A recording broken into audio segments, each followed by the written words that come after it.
What's up, revolutionaries? DC here for Project Sanity, and we are on the Benjamin Dixon Network. We are on the Project Sanity channel, and we are streaming live on ourrevolution.tv.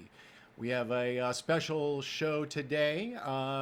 Nis and Richard are taking a very well-deserved day off. And Eric Miller and I have hijacked the control room. We're going to do the best we can here to put a show on for you for the next 2 hours. We actually have a very special show. We have a number of delegates coming on from Washington and from California: Lauren Steiner, Adair Schmidt, Kat Williams, and Josh is going to be with us. And I don't know Josh's last name. I don't know how to pronounce it. I don't want to mess it up, so he'll introduce himself. But we have a bunch of folks here talking about, we're going to deconstruct the Democratic Convention for you in our second hour and a half. But first, let me bring in my co-host here, Eric. Are you there, Eric? Can we hear you?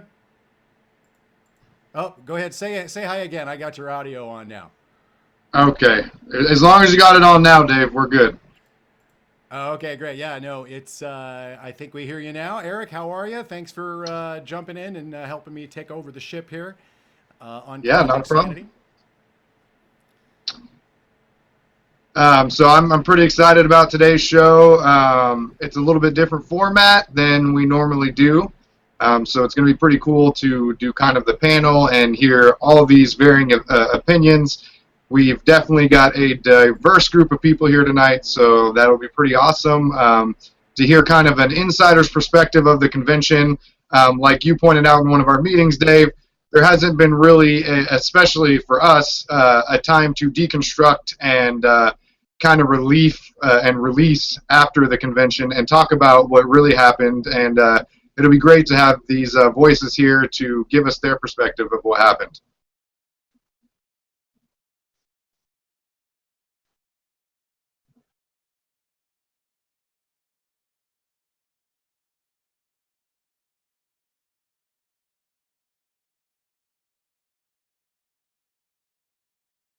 Sorry about that. I was actually trying to share something on Facebook real quick. I'm all right. How are you guys doing tonight?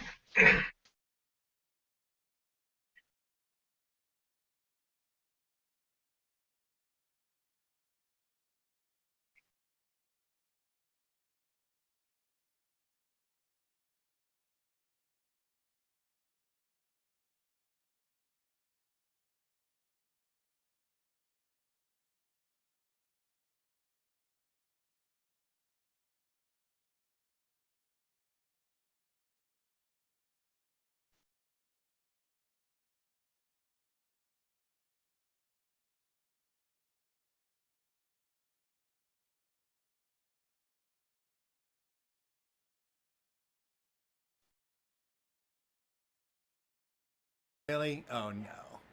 I heard you at the beginning, but I can't hear you right Okay. Sorry, I pushed the wrong button. This is going to be interesting. Eric, let's see. I'm gonna hold news, I think, till the end. I think we've got guests in the room. We're gonna try to get to the conversation and see if I can work out my technical ends. We're just gonna go right into the conversation about the Democratic Convention because everybody's gonna be joining in here pretty soon anyway, and we're just gonna roll with it with like 6 guests. So. Eric, why don't you go ahead and do some introductions, and I'll do my best to get everybody in here and make sure we can see everybody. All right, so yeah, we've got some great people with us tonight. First, we have Lauren Steiner, who I actually just read a great op-ed by her, and I'm sure she'll be more than willing to share about that, about her experience at the convention, and even a lot about pre-convention. And she's done a lot of great work in California and across the nation. She's a very, very strong activist, very strong voice, and she definitely fights hard for the types of things that we all here believe in. And so very honored to have her here with us tonight. And then we also have Adair Schmidt, who is a Washington delegate, and he's also a contributor on the show. And he will be talking with us tonight. He's done a lot of work to get all these delegates on here with us tonight. There's Adair waving his hand. Adair, I don't know if you want to say something real quick about how you feel about tonight's show and maybe introduce Kat and Josh to us. Yeah. So tonight's show I think is going to be absolutely amazing. I worked quite extensively with a few of the people coming on today, both before and after Philly, in conjunction with what I was doing here on Project Sanity. But Kat and Josh are both Washington State delegates. They are both incredibly able people at what they do. I don't want to introduce you guys too much. I want to give you guys room to talk about yourselves as well. But I would say that there are not, that at least that I worked with, not two more capable, responsible people that I think really need to have their stories out and their experiences, because I believe that the more sides of a single story you can get, the better. So with that, I'll let them introduce themselves. And it looks like Dave is getting this all together for us. So I just want to speak about some things that I observed after the convention. And one thing I talked about at a welcome home celebration that we had in Thurston County for the delegates was the Michael Salamone article, who is within the Progressive Army with us. I think he said it the best. He talked about how it was really a tale of two conventions, and you will see clips of that tonight, and I'm sure we'll hear that from the delegates. You had the convention that the mainstream media wanted you to see, and that the Democratic National Party wanted you to see, but you also had the real convention, as I believe, that I'm sure the delegates will speak about, and that those of us in the independent progressive media definitely saw. You didn't see the mainstream cover the protest inside or out. You didn't see the cat and mouse game between the protesters from the different delegations, especially California and Washington, and the Democratic Party trying to, the Democratic Party tried to silence the delegates and stop their protests. There was a lot of these things that they did not show you. Another thing that I think we'll see a clip of here that I heard speculated was even to the fact that they pulled Katy Perry on stage while there was a solidarity action between the California delegation and the Washington delegations with the cell phone lights to try to make it look like everybody was shining the cell phone lights for Katy Perry.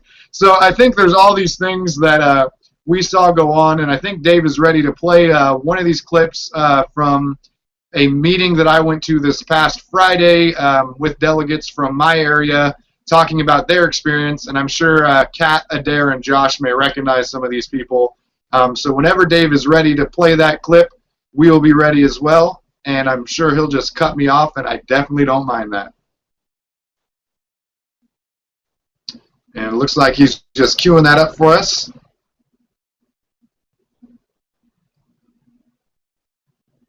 So part of our coverage, Adair was filming, and there was one incident in particular during the No More War chant where some guy came down, I guess was it behind you guys, like a Hillary supporter, and like literally grabbed him and started screaming at him and saying, "How are you going to do this right now?" And they got in a full-blown confrontation. And there was another time during the walkout where a lady grabbed him and did the same thing and just started screaming at him.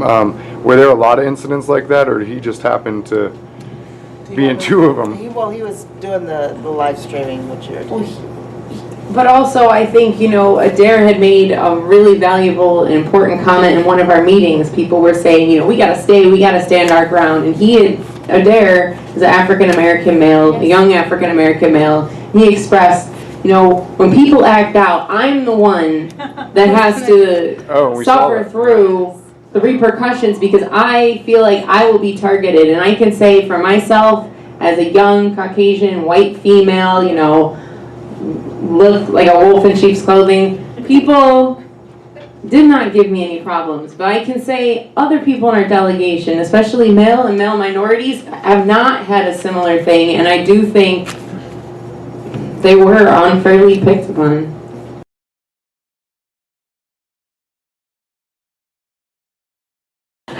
And I just want to share that actually I think in some ways the funnest, most exciting moment for me amongst everything was the last day, and we were truly engaged in an absolute cat and mouse game against them. And we were at the point where things weren't necessarily planned. They would do a move, we would do a move, they would do a move, we'd do a move.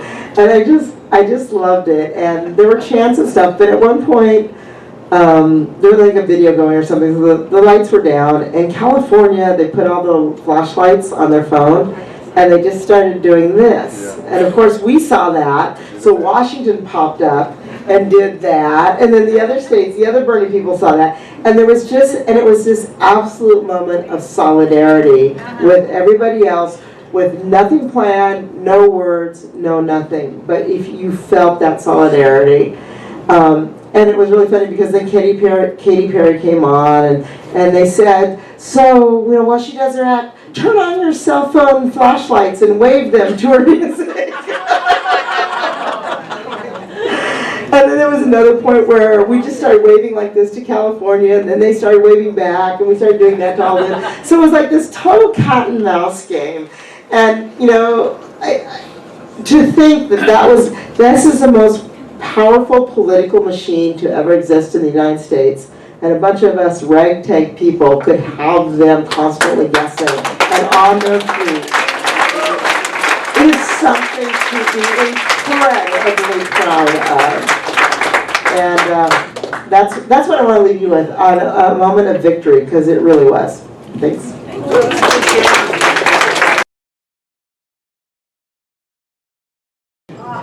So then, one thing that we do want to talk about that is a nonpartisan issue is the lack of ADA accessibility. As the Democratic Party is a private organization, they actually do not have to follow ADA. So as you know, they had quotas for the amount of delegates they want that would be able to represent, that they had people with disabilities of all different kinds, hearing, visual, mobility impairments, elderly, veterans with PTSD. This is actually a quote from one of our delegates' Facebooks talking about how she actually had to leave right after roll call vote had started because just access issue after access issue. They just crammed people into ADA areas, 30, 40 people deep, no accommodations. The shuttles would drop people off half a mile from the stadium in the extreme heat, in the extreme weather. People were promised wheelchairs, people were promised guides, people never showed up. It was a real travesty, and probably the worst thing I think about the entire convention.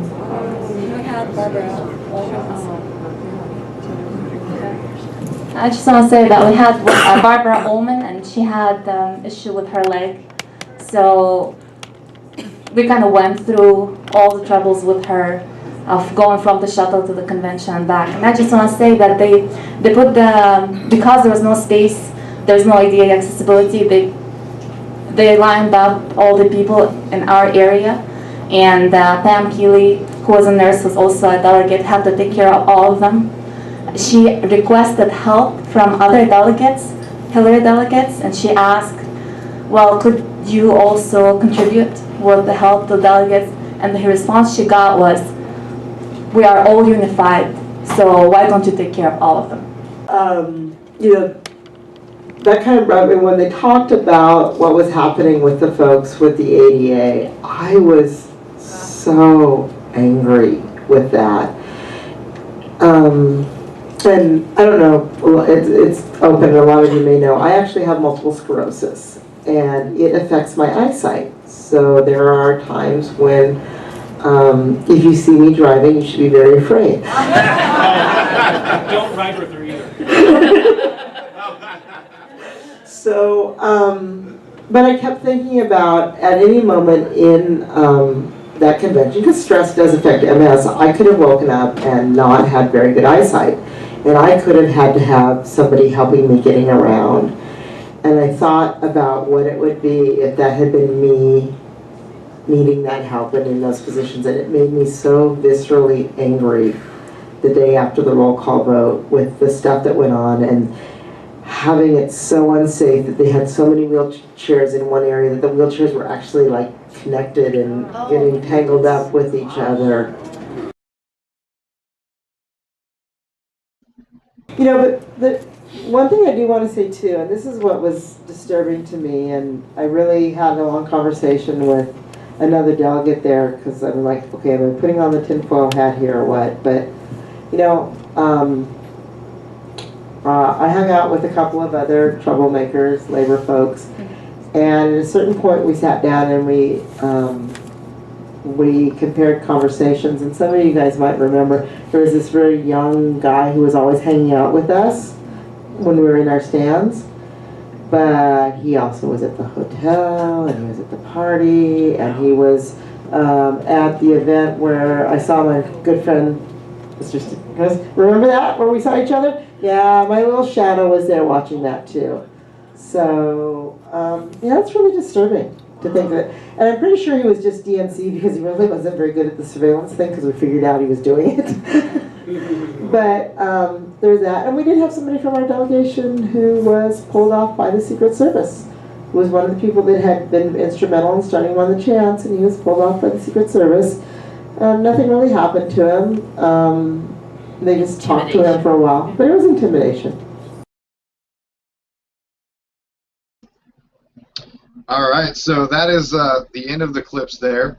And so I don't know if everybody here with us on the panel was necessarily watching the clips, but I'll just kind of bring them up topic by topic maybe, and then we can kind of discuss the different things that the delegates talked about.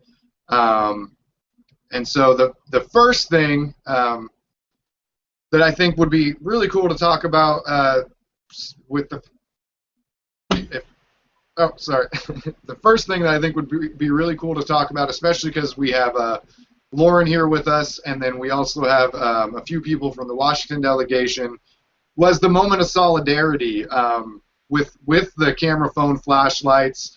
And so maybe if Lauren, if you're ready, if you could maybe speak about that moment first, the moment with the camera phones and everybody using their flashlights from the Washington delegation and the California delegation, and describe why the flashlights were used and how that moment of solidarity kind of happened. Okay. When do you want me to do that? I mean, are we back? Are we back live? We're live and direct. Okay, well, I didn't realize this at the time, but I was told that how the lights happen. Well, first of all, the Washington and Oregon delegation decided to chant "No More War" over Panetta's speech, and we all chimed in. And then whoever was controlling the lights decided to turn off the lights on those two delegations. And I didn't realize this until after the fact, but somebody said that we in California started chanting "lights, lights, lights," and people heard it as lies, lies, lies. But in any case, after that chant got repeated, I guess it prompted the delegates in those two delegations to turn on their cell phone flashlight. And it basically made a very powerful statement, so much so that the DNC decided to turn back the lights on those two delegations. And so if we could get some maybe Adair or Kat to talk about, or Josh to talk about the experience of that moment from the Washington delegation, that would be superb. Kat, Josh, why don't you guys take this lead, and then I'll talk about how I saw it afterwards. Okay, well, this is Josh. Last name is pronounced Troopin, by the way.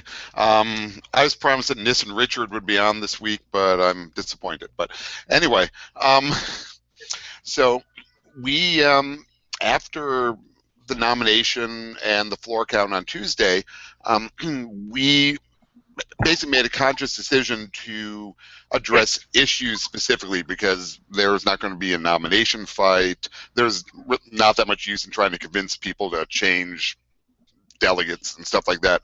So Leon Panetta came up, and a lot of what we saw all week, everything was either about Trump, and we were told, oh, we're going to have an upbeat convention. We're not just going to talk about Trump. And then we just had 4 days of Trump. And a lot of it was really designed to appeal not to the 45% of the Sanders delegates in the room, but to Republicans watching on TV. And that really came to a head with Leon Panetta's speech about how great we'll all be at war, which is when we started to chant, no more wars. That's really one of the major factors why I left any support of Clinton back in 2002 when I lived in New York. So we started to chant, and as you may have seen and you talked about, they hit the lights on our sections. Now, one of the interesting things is that I have a page on Facebook where I'm talking about all the things that happened during the week. And a couple days after the convention, a guy who I didn't know, who was evidently part of the David Brock Correct the Record crew or something like that, actually came on and disputed me and said there was no ability to turn the lights off in individual sections, so I'm just making that up. He was not there. I was there. We saw the lights go out in Washington, Oregon, and California. Hey, Josh. Yes. If he needs the video, I believe I have that saved. So. Well, that was about the point where, for some reason, they thought that was going to remove attention from us, when in fact the TV cameras swing our way, which is when we all started to put our phones up and have basically a phone light vigil against war at that point. And I have a cousin from Colorado who texted me at that point saying, "Oh my God, you're on TV," and sent a screenshot of us holding up our phones and yelling in the dark. So that was one of the big moments where we really, it was clear at that point that there was not going to be any tolerance for basically core Democratic Party values like opposition to war, opposition to fracking, opposition to bad trade deals, and they were trying to drown us out either by turning the lights out or having planned chants over us or just holding signs up in front of us for the week. And that's what I saw by way of unity. That's was their definition of unity during the week in Philadelphia. Right. Well, hey, Kat, do you want to jump in after you unmute yourself, of course? Yeah. Well, another interesting aspect of that, especially the No More War chant, was actually you, Adair, and Josh were two of the people that there were a lot of celebrities and basically rich people sitting right behind us, like the row behind us. And when we did that No More War chant, and when we were holding up our signs, they kind of kept saying, sit down, like, why are you chanting? And most of them on the surface were completely oblivious to, the issues that were actually happening here. But Adair and Josh, you two were kind of two of the people that got into it a little bit with some of the people behind us, and as the lights were going off during that chant, and it was kind of clear to me in another way. I mean, we had all worked so hard to get there as delegates, and these people they got free seats by donating $10,000 to the Democratic Party, so free attendance. But a lot of the world doesn't really know what is going on, and didn't really know, especially since the media framed these protests as just kind of aggravating, like in the way type things. But it just kind of struck me how uninformed so many people are. And if there's one thing that we did do, despite the lack of mainstream corporate media coverage at the convention for Sanders delegates, we did kind of bring at least some of that to light. So at least some people are talking about it. Yeah, that's very true. So for those of you who don't know, especially those of you at home, some of the people that were sitting directly behind me and Kat and Josh, you two will remember quite clearly that very, very thin barrier, just very low wall that separated us and the donor class, as I call them. The person who actually reached over the barrier and grabbed me, it was yelling at me about disrespecting veterans, and he was a combat veteran, and, you know, stop disrespecting them, where, you know, a few of our members of our delegation, Kate, Dorothy, are both veterans, and were two of the, like, at least from what I could hear, two of the loudest people chanting "No more war." And so even pointing that out actually escalated the situation a little bit more. I don't know if we caught any of that here on Project Sanity at the time I was live streaming. So my experience with the lights was I saw California go out after, I believe it was either you, Josh, or someone else sitting quite close to me was like, hey, look at California, the lights are out. And when we noticed California's lights were out, people started holding up their cell phones with the flashlight on and waving them at California. And then that's when the lights chant began, and that kind of snowballed for quite a few people. But I get to Josh's point again, to correct the record person, it happened. I mean, we were sitting there, they turned out the lights on us, and anyone that says you can't turn the lights out in a specific section in a sports arena doesn't watch sports or has no idea about how arena planning typically would go. That would be one of your biggest features there. So I don't know. I think it was one of those things that just kind of happened. I don't feel it was quite on par with our walkout, which for me was a different kind of fear. But I think the repercussions of, if you guys remember this Secret Service people, ICE agents, all those folks coming up and standing by the stairs where the bulk of our Bernie delegation sat, lifting up the, doing the whole I'm going to yawn thing and then kind of flash my weapon here or my handcuffs there. Doing the whole I'm going to hold down my earpiece, I'm going to talk about you guys, referring to those of you wearing the bright yellow shirts as hot spots. I mean, it was just, it was an Orwellian mess, and I wish I could say I was really shocked. I really do wish I could say that, but after having listened to some of the Democrats talk, it really just isn't that surprising. Right, that was kind of where I was at too. I went into it knowing we were gonna have a lot of kind of obstruction, and we were not going to just be free to make our voices heard. But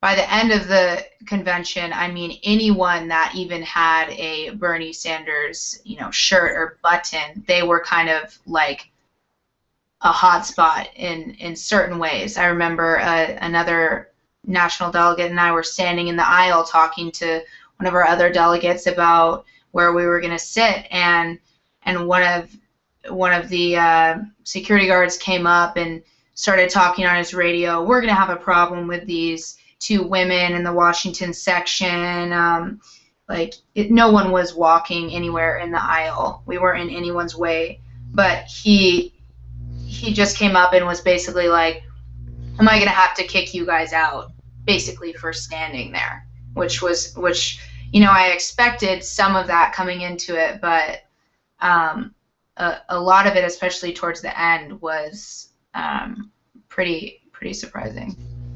I think one of the things that I saw was after Adair got kind of poked and prodded and kicked through the railing, when he touched the railing, security told him that he was invading the VIP space and that he was subject to removal. And there were times when they just decided to make an example of people. So one of our delegates had a big Seahawks number 12 sign, and security led him away with the sign. And this was also not at Adair's order, because I'm sure he would have preferred to get the 12 sign out of there. But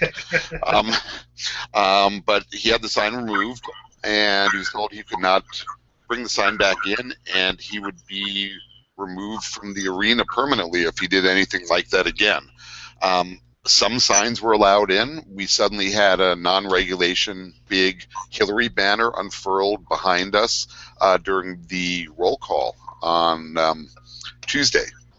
That made it in. One of the interesting sequences during the week is that one of our delegates, who had been a political prisoner under Saddam Hussein for several years before escaping, had a small sign that said, "I support Palestinian human rights." He was holding it up near the microphone for the roll call. One of the Clinton superdelegates on camera reached over and pulled it out of his hands and tossed it while she continued to smile into the camera for national television. It was not just security. There were several actions by Clinton delegates, Clinton superdelegates. We had another superdelegate who swore at us because he wanted to walk through our ADA section, and he said, "F you, I walk where I want." So it was coming from all sides, and it increased during the week because it was a 55 to 45 ratio, Clinton to Sanders. But as they filled the arena up during the week, the ratio increased to probably 10,000 to 1,800 by the end of the week, in order to marginalize the delegates who were the people who were supposed to be there. And that's a lot of what I experienced.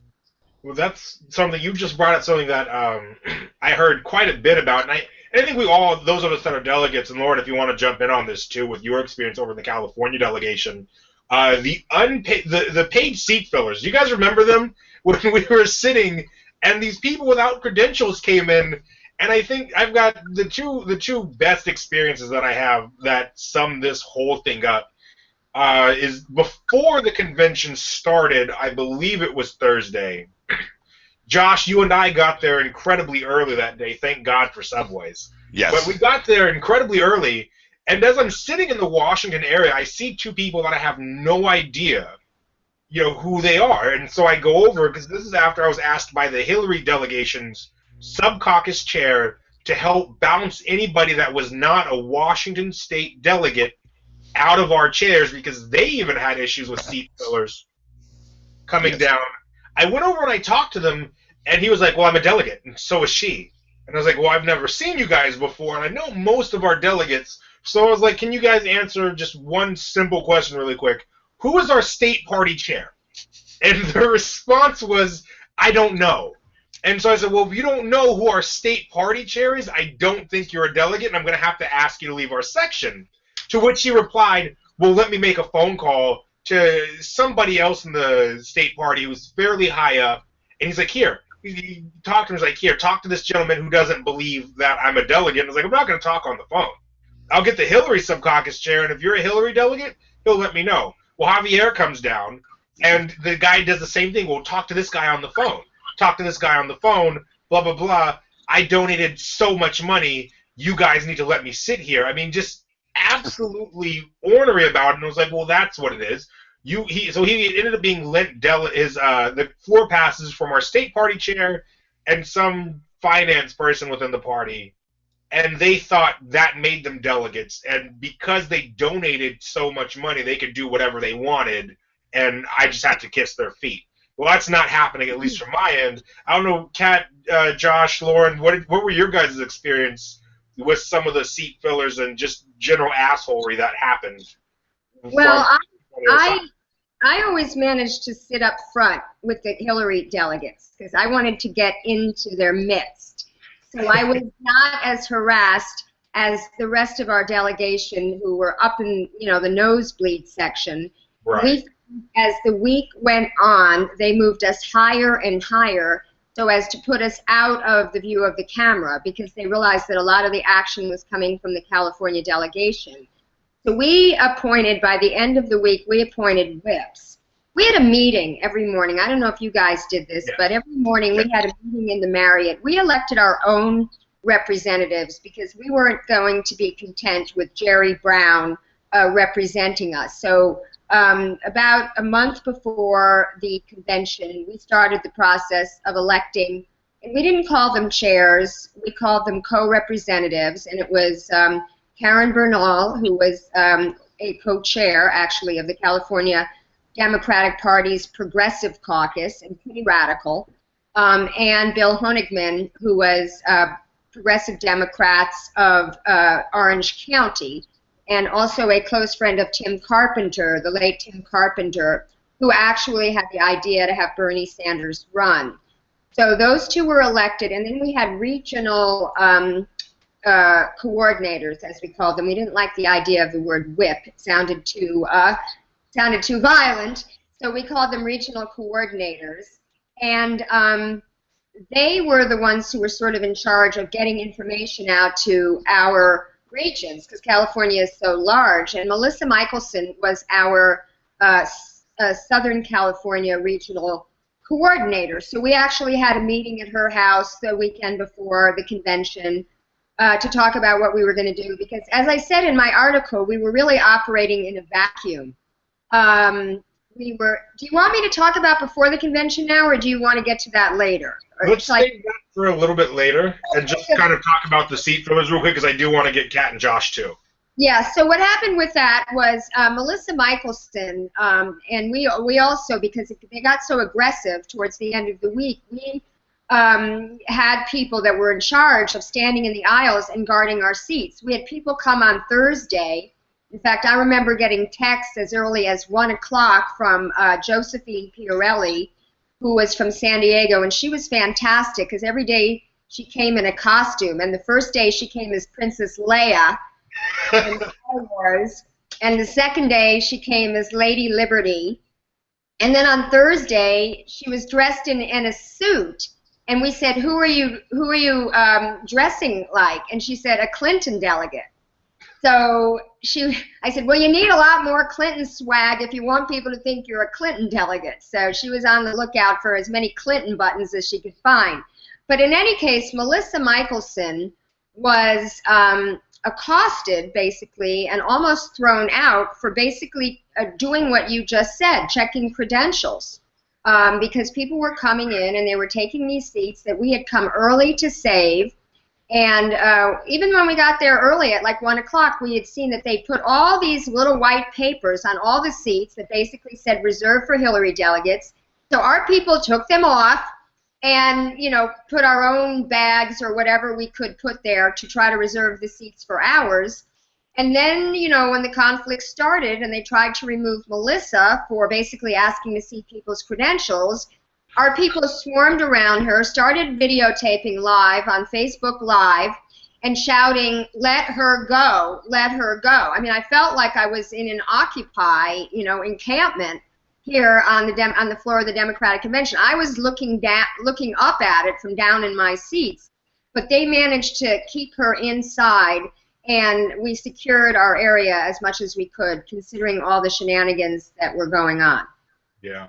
Kat, Josh, what were your guys' experiences with some of the seat fillers and, again, just the general brutishness, I guess would probably be a better word, that we experienced, both as individuals but also as a delegation?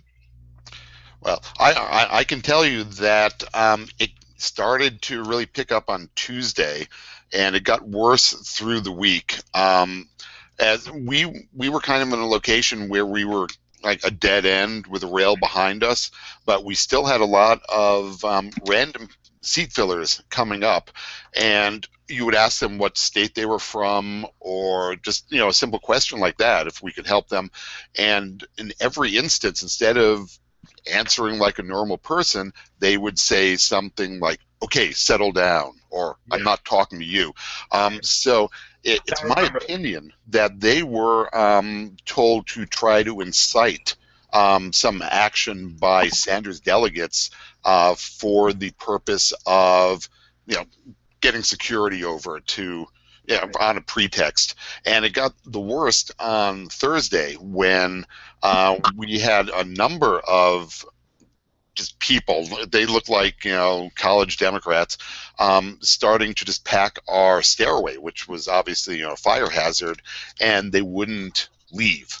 And our whip, Pam, you know, told them they had to leave, and one of the young men grabbed her.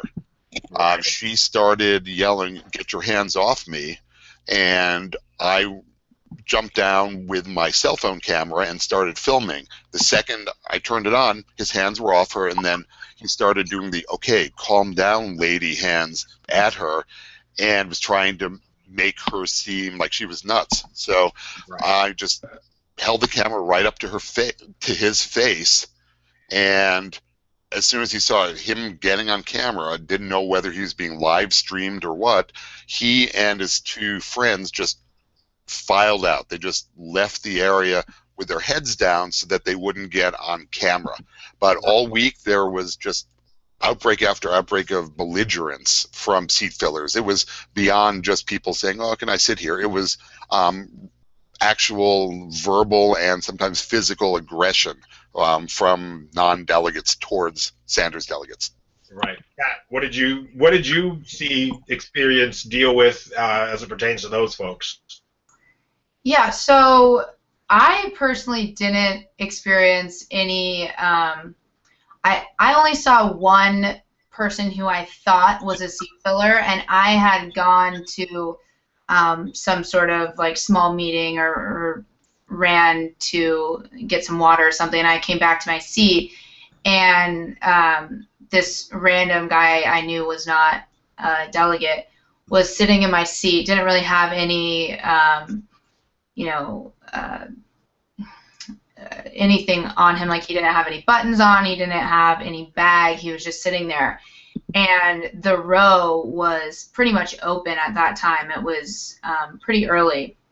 And I just said, "Get out of my seat." And he got out of my seat. But what I will say is that yeah, maybe I was a little bit more firm than that. But on the day of the roll call, we had kind of a, right before Washington came on the screen, we had to get a lot of the disabled delegates and people that were in the ADA section out. So a lot of security and employees came to help with that, and we got them all out of the ADA section, which is where we were all kind of congregating for the roll call. But then they stuck around afterwards, definitely after the fact, after we had gotten everyone, all the wheelchairs safely out. They were definitely still kind of trying to cause a little bit of what I saw as chaos in for the roll call, because by this time the Hillary banner hadn't been put up. We had a lot of people right in front with Bernie signs, and the reason for that is because our state party chair, Jackson, actually said, "Okay, we need to make room for Sanders delegates up here. This is their day. They won the state." He was very adamant about having us in the frame, having Bernie signs in there, and when those security guards stuck around and were kind of, especially towards the back of that congregation, kind of telling people to move and shifting people right up to the last minute, Jackson, to his credit, I was 2 people away from him, and he went up to those people and said, "I don't know who you are. Thank you for your help. Get out of our section." And so I have a lot of respect for him for that. And I know some people kind of in our meeting expressed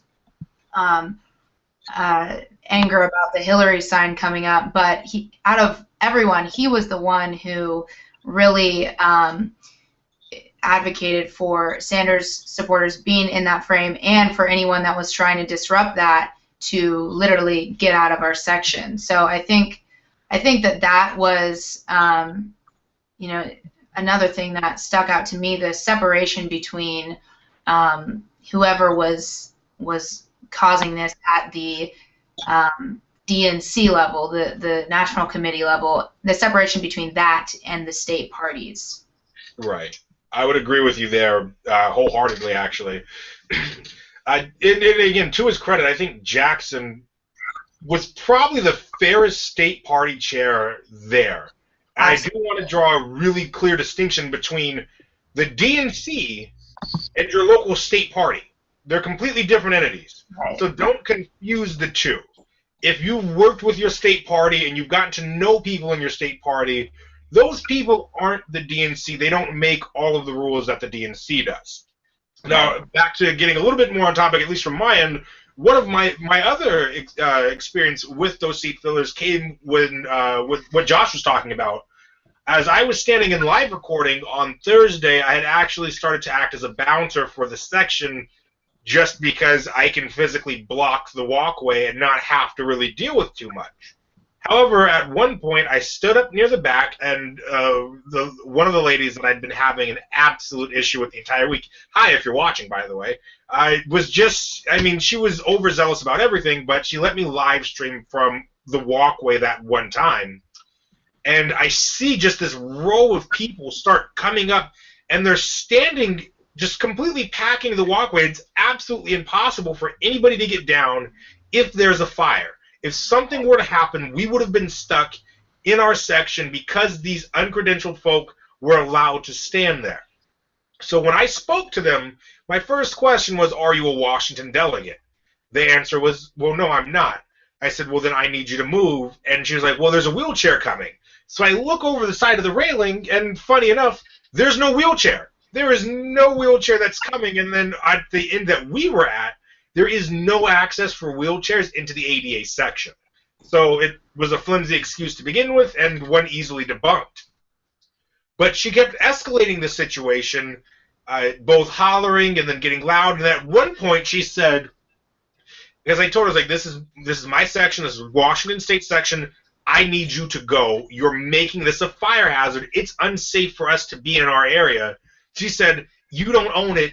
You need to physically remove me from here. I want to see you physically pick me up and take me out of this section because I'm going to stand here the whole night. One sec, Eric. And so after that, I appealed to the Secret Service at the bottom of our stairs and said, hey, guys, they need to get out of here. This is a fire hazard. We're having issues. Wheelchairs can't even come through here. And the Secret Service guy shrugged at me and then gave her an I'm sorry look and offered to help her out because apparently it's the delegates that were the problem. And then shortly after this, we had the gentleman she was with grab our whip Pam, who is a retired nurse and a lovely person. But Eric, I saw you, man. My bad. Yeah, sorry, I have to do the boring part. I just have to make sure that we thank the Benjamin Dixon channel. Sorry to interrupt this discussion, but I just want to make sure we interrupt the Benjamin Dixon, thank the Benjamin Dixon channel, not interrupt it, for hosting our show. And you can also check out our show on our own channel, which is very easily accessible at projectsanity.org. We've been having a great discussion here. It's been awesome. I want to make sure, I kind of wanted to hear about one of the things that was in one of those clips we played was about surveillance on the Washington delegation. And I was wondering from Lauren, actually, if there was anything like that that happened in the California delegation. And then I think maybe we should get Brandon in here. He's like the only East Coast guy to ask a couple questions to the delegates as well. And real quick, folks at home, we've got about 10 more minutes with Josh before we have to run and do some Democrat Party stuff. So just a heads up there. Ask your question again, please. I just wanted to know, so one of the clips we played, and I don't know if everybody was able to hear them, was the chair of my local county Democrats actually talking about the fact that some Bernie delegates were actually surveillanced and tailed. There was one person in particular that followed her to multiple events, to their hotel, was out watching them when they were waiting for their Uber, was at the restaurants they went to, and she thought she was crazy until she started talking to other delegates and they recognized that the same young man was following them around everywhere. And so I was wondering if there was any kind of surveillance like this or anything fishy, basically, that you noticed within the California delegation from an outside force? Well, we didn't notice anything like that, or I haven't heard anybody report on anything like that happening. The only thing that we were concerned about was when we were having our morning meetings, we decided not to have them in the breakfast room because we didn't know who was going to be sitting around and listening. So we decided to go off to the weight room. And so there we were, like 150 of us, surrounded by all these weights. And soon enough, some security person from the hotel came in and said we weren't allowed to be there. So we moved into the pool. So then we were all like around the periphery of the pool. And the next day, well, actually the same day, they came and said, okay, we're going to give you a room. So we were a little suspicious about the room that they had given us, and somebody was saying that perhaps the room was bugged. So when we were talking about, I felt like I was in one of those spy movies. When we were talking about the actions that we were going to do, whether it was the TPP protest or the walkout, we used a big whiteboard, and we wrote on the whiteboard, and I remember several times walking around the entire room to make sure everybody saw what was on the whiteboard, because we didn't want to, you know, say it out loud. And some people suppose that the way they got a hold of our chants might have been because the room was bugged, but I think it was more likely a mole in our delegation. And there was one particular super volunteer who was very close with the campaign and was pretty much serving as the eyes and the ears for the campaign within our delegation. And you know, I kind of suspect him for reporting those chants. And he was also on the floor with a little yellow vest, you know, trying to, you know, do essentially the same thing that the DNC volunteers were doing, which was keep everybody in order. So I kind of saw him as a double agent, to be honest with you, to continue the analogy of my spy movie. But as far as people being surveilled as they moved around Philadelphia, I haven't heard anything like that. Hey, Josh. All right. Oops, Josh? I think you just something got muted there. The only real issue about surveillance that I heard was one of our alternates, Brian, getting calls allegedly from his family or something like that. I don't know the exact story behind it, but we got a conference room in advance, so we were able to kind of control our meetings in the morning, which was quite handy. We also had kind of like a virtual media room where we were able to stay after the morning meeting and get talking points out, get press releases out, and get some of the media coverage that we were able to get out. One day we had a woman kind of wander into our meeting. I believe that was Thursday. None of us recognized her, but she had also wandered into a karaoke event that we had on Saturday night before the convention. So it was kind of a puzzle who she was, but we kind of moved her along pretty quickly. Yeah, I definitely remember that. I believe you said she was a member of the Massachusetts delegation. So for those at home, the DNC reserves blocks of rooms at hotels, and the hotels can charge whatever extravagant price they want, but they usually group at least two states together. In Washington, we roomed with the Massachusetts folks. So she said she was a Massachusetts delegate, but either way, she was told to leave pretty quick. She was actually a Hawaii delegate. Oh, really? Well, Kat, you definitely know more than I do. I'm curious to hear your experiences as well. Well, like Josh said, the first night we were there, I think Saturday night, we all went to a restaurant and they had karaoke. So we were all there, and she just followed us to the restaurant, and none of us knew her. She had been, I think Kate and Jessica Blows had been in the Rules Committee meeting, and this woman, I believe, was in the Rules Committee meeting with them, and she came to dinner with us, and she sat with us for a while. She kind of sat away from our table for a while too, and we didn't really think a thing of it. But she was definitely a Hawaii delegate, and then she shows up the last day in our meeting, our Sanders delegate meeting after breakfast, and yeah, she was. It's hard to say. I had heard that someone in our delegation had posted the meeting time on like a different kind of Bernie page thing. So she could have just wandered in and thought it was like a different coalition's meeting. But it was pretty interesting. And then I think it kind of went around that she had said she was a Massachusetts delegate. I don't know if she had said that or if that had kind of just gotten kind of twisted around, but she definitely was a Hawaii delegate. That's good to know. By the way, so I've got some comments here from YouTube. So according to Chad, one of our other delegates and a great friend of Project Sanity here, we love the guy. He says that the woman had learned of the meeting because we had a guest from Election Justice, and someone had posted a notice about Election Justice on a public board somewhere. At least that was her story. And then Megan Little, and if this is the same Megan that I'm thinking of, who was also another awesome Washington delegate, said Yes. she told us she was from Hawaii, but we looked in the convention book and we could not find her name. So that, for me, is a little suspect there, that we could have someone just randomly pop up like that and there be no record of who they are.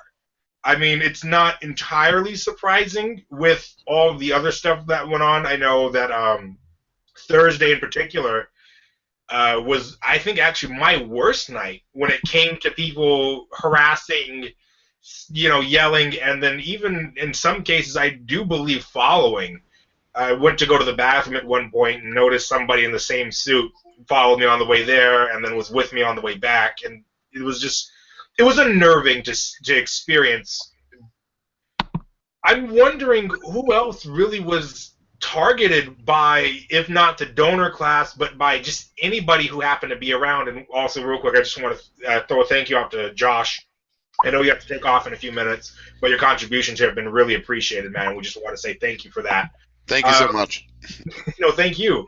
I mean, really though, it was such a shock. I know the last night I sat in front of a wealthy white, very upper middle, I wouldn't even say, very wealthy white family, the whole nine, and this was right before they announced Hillary Clinton. Well, after they handed out the flags, guys. I don't remember if you guys remember when they did that, but right after they handed the flags out, I held mine upside down in protest, especially after the parading by the DNC of brown children whose parents were illegal as political props, and the mothers of black police officers that had lost their lives in the line of duty as a way of saying, well, forget you guys, Black Lives Matter, it's your fault, take care of your own people, including police officers. I held my flag upside down, and then at one point I wrote Black Lives Matter on it, and continued to hold that up in protest, and the vitriol that was thrown at me from the wealthy family sitting behind me, you're un-American, go back to where you came from, you're a piece of shit, how could you do that, you're a horrible person, you don't deserve to be in this country. This is at the Democrats' convention, mind you guys, the Democrats' convention, and I'm being told I'm un-American and to go back where I came from. Well, side note for those of you who don't know, I'm both Native and Black, Asian, and Puerto Rican, so I mean, can't really do all that, but whatever. What did you guys get? What was your sense of what happened while we were there?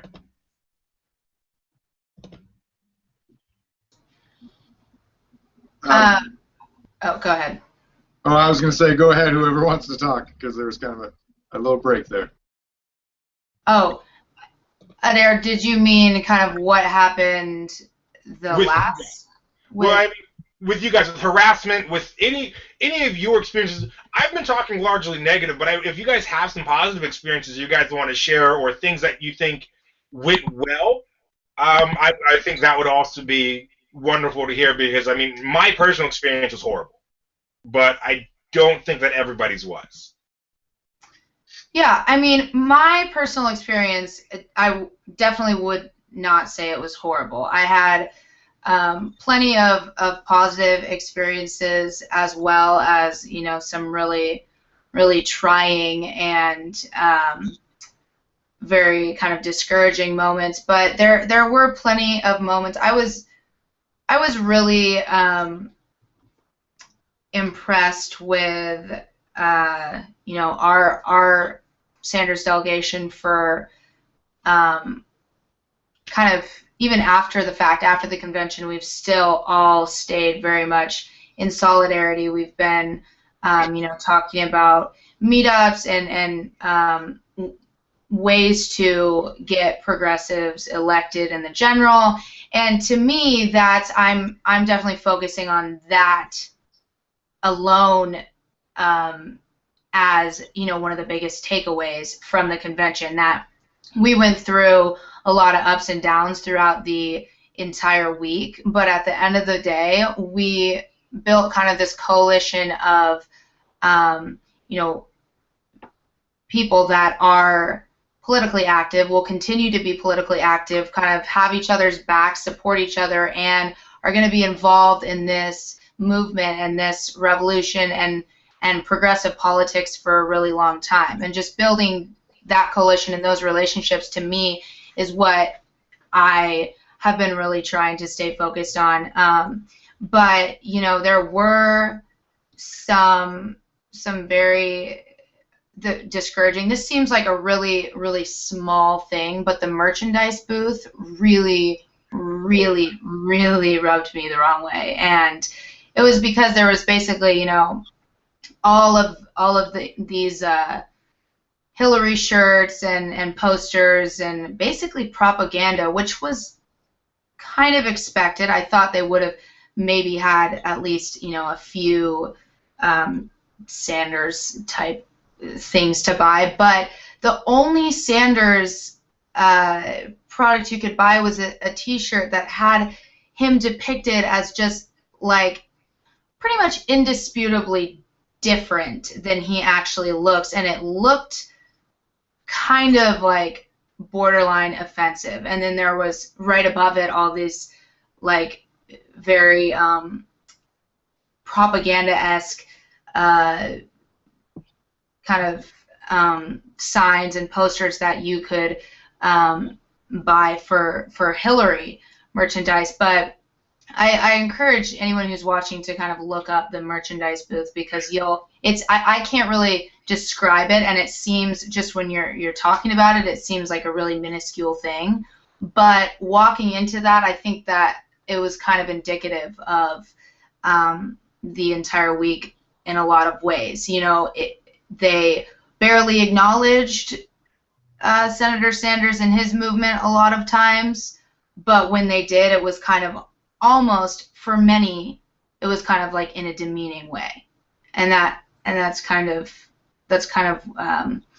what the merch booth represented to me as well. But like I said, there were plenty of I built relationships with plenty of Clinton delegates as well as Sanders delegates, and there were plenty that you know want the same things that we do, and kind of are have the same general views as us. But I think that a lot of people, and I was very lucky to not have that many, you know, horrible experiences, but a lot of people did, and I think that really overshadows a lot of, you know, the good relationships that we built. And that is something that the Clinton campaign and Clinton delegates need to take into account. You know, one single really, really bad interaction that is, you know, kind of uncalled for on their part can overshadow a lot of groundwork they laid with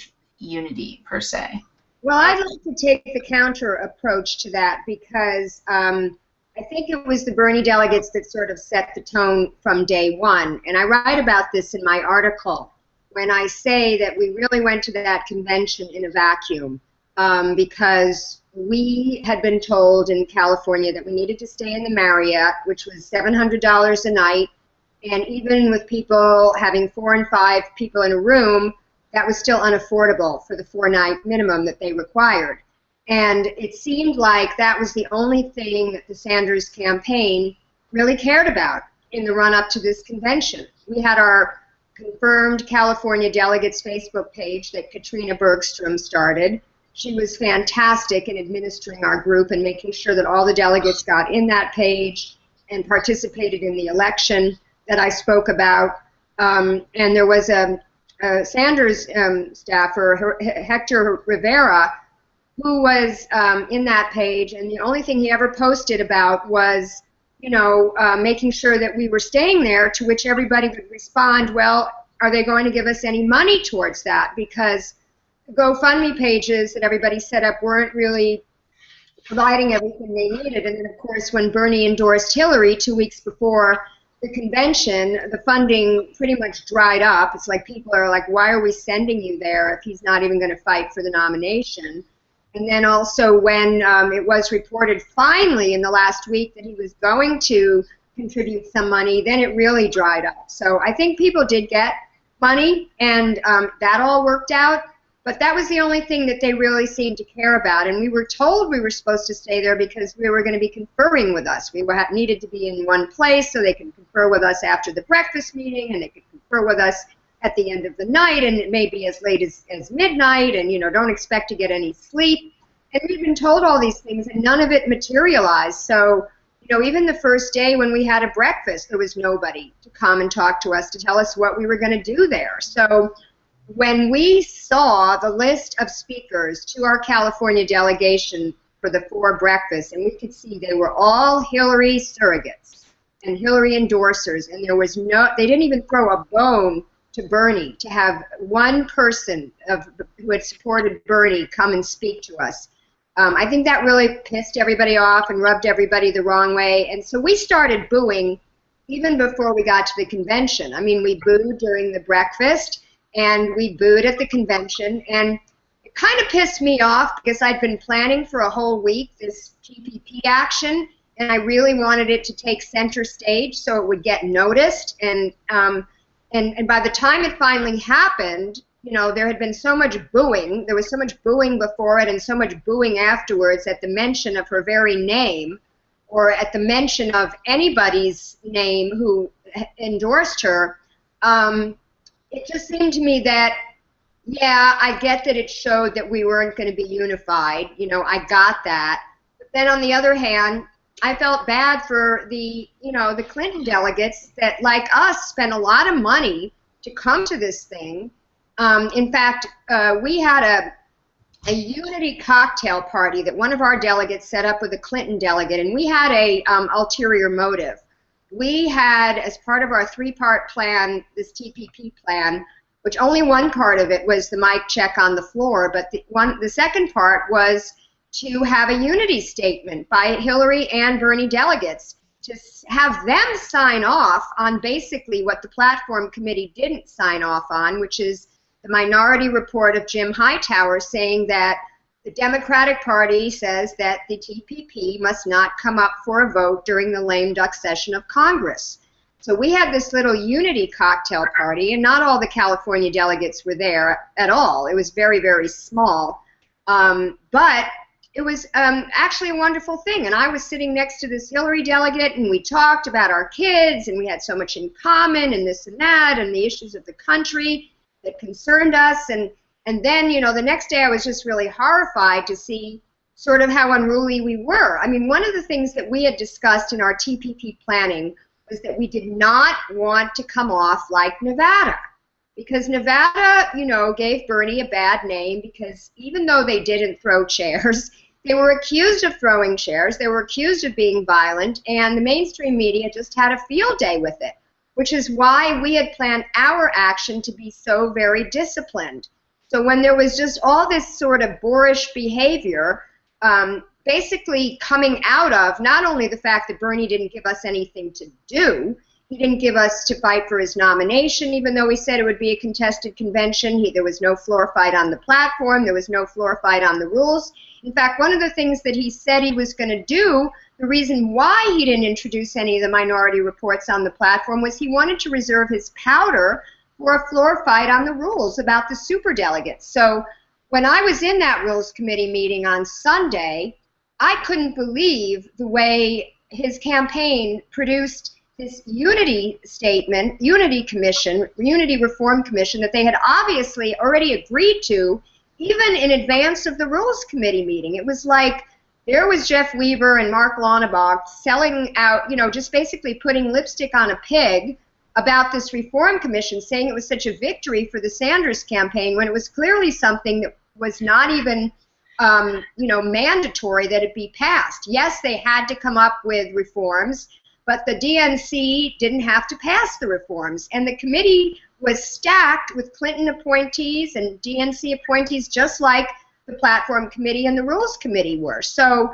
it was really very disappointing. And when you take all of that combined with the DNC email leaks, which, just confirmed what we already knew, I feel the mood going into that convention was very, very sour. And when I was sitting there that first night, I was sitting next to this middle-aged Indian couple who were so reserved and so polite, and I felt really bad because they had spent all this money and they wanted to hear these speeches, and we were, chanting over them, basically. So in our breakfast on Tuesday morning, we sort of regrouped and we decided that we had to be a lot more strategic with our actions going forward. And, I think it worked out a lot better. And I would also concur with what Kat said. We made some great relationships with our fellow delegates, and these are relationships that will continue going forward. I know that LA for Bernie, the group that I organized, we have just changed our name to Our Revolution Los Angeles, and we're going to be having an organizing meeting on the 24th, and after Bernie's live stream, we're going to be talking about, prioritizing issues that we want to fight on. I'm sure a lot of delegates are going to be there. So, I think Bernie is doing something that he said he was going to do. Two things that he said he was going to do, he did. He allowed us all to vote for him and have the roll call. And then the second thing is continuing the organization, because he always criticized Obama for disbanding his Organizing for America. And I think it's very clear that Bernie is actually putting, money and personnel into this Our Revolution organization, as well as 2 other entities that he has started. That's awesome. Real quick, though, I know Eric and Brandon have really been waiting and been really awesome. I know you guys have had to listen to us delegates talk a whole bunch. So what questions do you guys have, and what observations did you have as folks outside of the DNC? I think you had your hand up, Brandon, so I'd love to hear from you, and then after that, I want to get to a couple YouTube comments. Yeah, just want to say before I start, thank you both, and thank you to Troop and Felipe, who just left, for coming on. It's been wonderful hearing you guys talk about this, especially having that sort of inside perspective.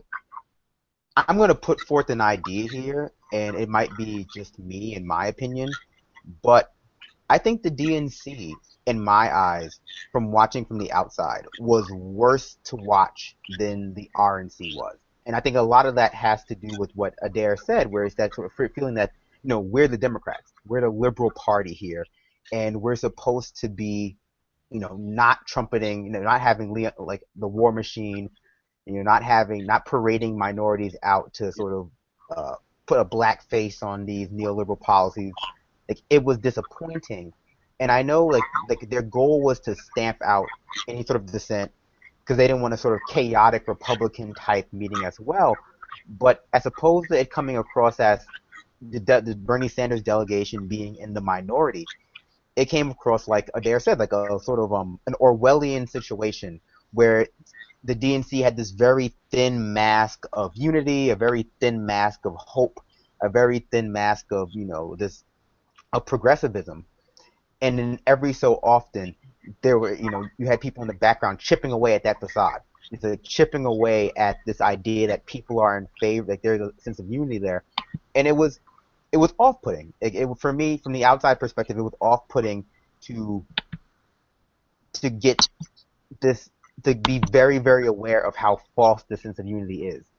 And so I guess that maybe it's just me, maybe that sort of feeling of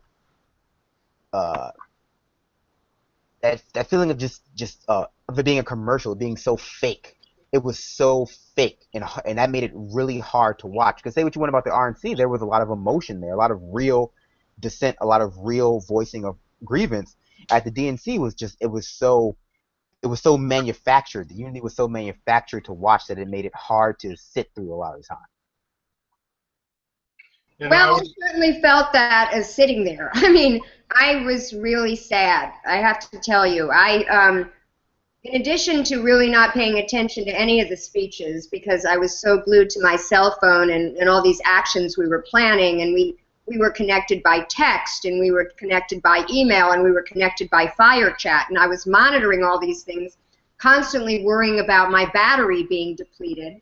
And one great thing that we had was we had the California Cafe, which Tom Steyer, this billionaire who has started Next Gen Climate, and he's putting all his money towards stopping climate change, although he refuses to come out for a ban on fracking, and I got to argue with him about that at length. But he did this free cafe for us directly across from the entrance to our delegation. So we were constantly going in there and having free wine and beer and snacks while charging up our cell phones and watching the convention on the monitors.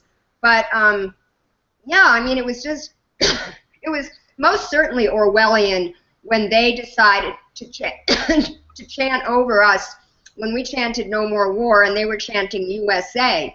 I mean, since when did "No More War" become something so horrible that you want to chant over it, you know? And I was thinking to myself, don't they realize that this is what they chant at Trump rallies? And then it kind of hit me after I realized how bellicose some of these speeches were and how many Republicans they had trotted out to endorse Hillary. It just hit me, you know what? They don't even care about getting Bernie supporters votes anymore because they're just going right after the Republicans, and she's moving right back to the center where she feels more comfortable. So it was very sad because we definitely could see, because we were communicating with people back home on our Facebook pages, that a lot of the stuff that we were suffering through and observing there on the convention floor was not submitted to projected to the people at home watching in their living rooms. And yes, they were seeing this carefully staged and choreographed unity fest that was really not the case in reality. Yeah, absolutely. And real quick, I want to hop over to the comments.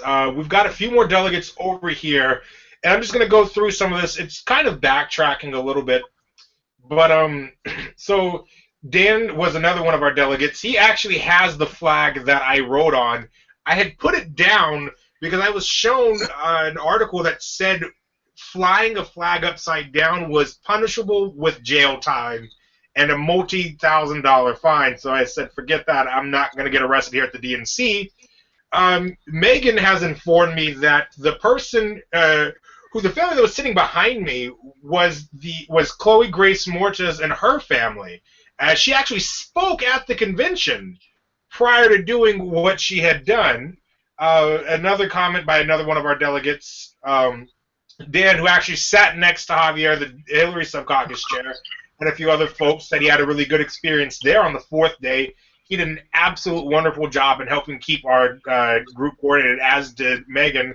And then getting back to the shirts, the Bernie Sanders shirts in particular, it wasn't, as Megan says in chat, it was absolutely anti-Semitic. So a lot of the shirts were World War II propaganda just repackaged for, you know, today. The Bernie Sanders shirt was, I've seen different memes online showing it side by side with Nazi propaganda against the Jewish people, and you can see it on screen. That's disgusting. That is quite simply disgusting to see done to somebody, especially after the DNC, even before this, but in addition to the DNC leaks coming out, and hearing that they were going to use Bernie Sanders, the fact that he's Jewish, against him in parts of the South. Absolutely unacceptable. Hillary Clinton's shirts, by the way, for those that don't know, almost looked like World War II Japan propaganda with the rising sun image in the background with her head down. I mean, when we say Orwellian, a lot of times I think it can be used in just this general sense. But I really feel like he could have been brought into a George Orwell book right there at that convention. And I want to know, Eric, do you have any questions before I hop back over to Lauren and Kat? After you unmute yourself. Yeah, it's screaming at me. It's saying, "Hey, buddy, you're muted." So it tells me to. So I just I kind of wanted to move in, maybe switch gears a little bit, if you guys are cool with that. And well, we had Lauren and Kat with us. I think we should maybe talk a little bit, and Lauren started touching on it already a little bit, so did you, Adair, about what we do going forward as Bernie supporters. And obviously there's going to be a drop-off. Obviously some people are going to kind of give up hope, but obviously we're all still here, and I know Lauren's very active where she's at. So I was also wondering if Kat had any ideas about things we can do, and maybe some organizations we could work with. Are any of us planning on running for office in the near future, or maybe in just the future in general? What kind of things do you guys see as the future for the Bernie Sanders Our Revolution movement? Kat, you guys want to? I know I'm thinking of running for city council. I'm exploring the option here in Olympia, Washington, of running and becoming a council member. Kat, Lauren, what about you two? I know, Kat, that you've been working with a lot of your down ticket folks here. I've seen it in chat as well. The biggest thing we can do is work to get the down ticket folks down to the local level, dog catchers, city council people, mayors, county commissioners, whomever. That's where you're most impactful, at least in my opinion. What do you two think? Yeah, I mean, for me, I've seen a lot, especially after the convention, I've seen a lot of people talking about, you know, Dem exit and the third party, leaving to a third party, and saying things like the Democratic Party is no different than the Republican Party, etc. And I think it's really, really, really important to separate the DNC, the people that were at the top of the DNC for this cycle, and people who made the decisions, you know, going into the DNC. We need to separate that group of people and the Democratic National Committee and the corporatist Democrat movement from the rest of the Democratic Party, and that includes, you know, all the down ballot candidates that are running as Democrats and have been Democrats for a long time. That includes people who have been active in the party. So for me, I definitely want to see us stay together in the party and continue to build this progressive wing of the party. I don't think this is a time to get discouraged. I mean, when we look back at everything we did, we got 46% of pledged delegates in the Democratic Party this year. I mean, Bernie Sanders and our movement, our revolution, prompted thousands, literally thousands of people to run for office, millions of new people to become involved in politics. So it may seem like right now we lost the battle with the nomination, but if we stay here and stay strong and stay together and fight for candidates up and down the ballot at all levels of government, we absolutely can and will win the war. So for me, I definitely want to see kind of a progressive wing of the Democratic Party, and like Adair said, I you know, put a lot of time into the down ballot candidates in my district and just in the state of Washington. Honestly, those candidates are going to affect our everyday lives a lot more than the president, to be quite frank. And you know, I also wanted to kind of just backtrack a little bit with how Bernie endorsed Hillary before the convention, and the fundraising thing. This is kind of off topic, but a lot of that fundraising money went to people in West Virginia because of the natural disasters that they had been facing, and you know, I think that's kind of a side note, but the whole Bernie endorsing Hillary and him, you know, getting behind Hillary and saying we need to get behind Hillary, we need to take a step back and look at how much. I mean, next election there will not be 750 superdelegates. There will be 250. Sanders and Clinton came out with a plan to provide free college to kids under a certain income level. I mean, if that passes, that's huge. And that is not because of Hillary Clinton. That's because of Bernie Sanders and because of all of us and our movement. But we need to kind of take a step back and look at successes like that and recognize that those are successes from Bernie working with Hillary and pulling Hillary to the left on topics like that. It's not a success from him saying, well, screw the Democratic Party, I'm going to go stand on the outside and protest, and that will get that plan, moving forward. It's not from that. There definitely is some of that needed, but right now where we're at is a place where we have leverage, and if we're here to stay, and if we make it be known that we're here to stay, I think we can do a lot more good and have a lot greater of an impact than, if we all throw in the towels and scatter. Well, listen, I'd like to disagree with you vehemently, and I'm twice your age, so I have several more decades of experience with people who have tried to make a difference in the Democratic Party. I voted for Jesse Jackson and was very involved with his campaign at the same time that Bernie was, and that was in the 80s, and then in the early 2000s I supported Ralph Nader. I have always voted, and then in 2004, Dennis Kucinich. I've always voted in the Democratic primary for the most progressive candidate, and I've seen that the Democratic Party is where progressives go to die, pretty much, and they all capitulate at one point or another. Now, I don't blame Bernie. I'm not one of those people that says that he betrayed us, because Bernie is 74 years old. He spent the last 25 years in the Senate. He feels comfortable there, and I think he wants to stay there and try to do his good work from that position. However, I have seen, especially since Clinton, and I actually worked for Jerry Brown, who in 1992 was actually progressive, and now I protest him because he refuses to ban fracking. But Jerry Brown was the insurgent campaign in 1992, running against Bill Clinton. And most people probably don't know this, but he only accepted $100 or less campaign contributions so that he would not be beholden to the special interests.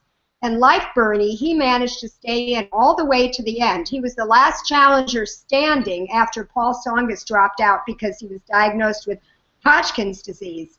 But in any case, Bill Clinton really took the Democratic Party to the right when he realized, and I always use this analogy, people asked Willie Sutton, the famous bank robber, why do you rob banks? And his answer was, because that's where the money is.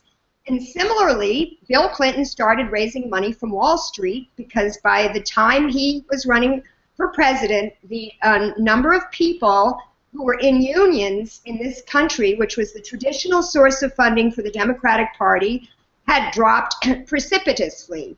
So once he became indebted to Wall Street and started the DLC, the Democratic Leadership Council, the party has really not been the same ever since. And I'm pretty active in state politics, and I have been fighting. You talk about down ballot races and not confusing, the DNC, the people at the top of the DNC, with the Democrats in the states.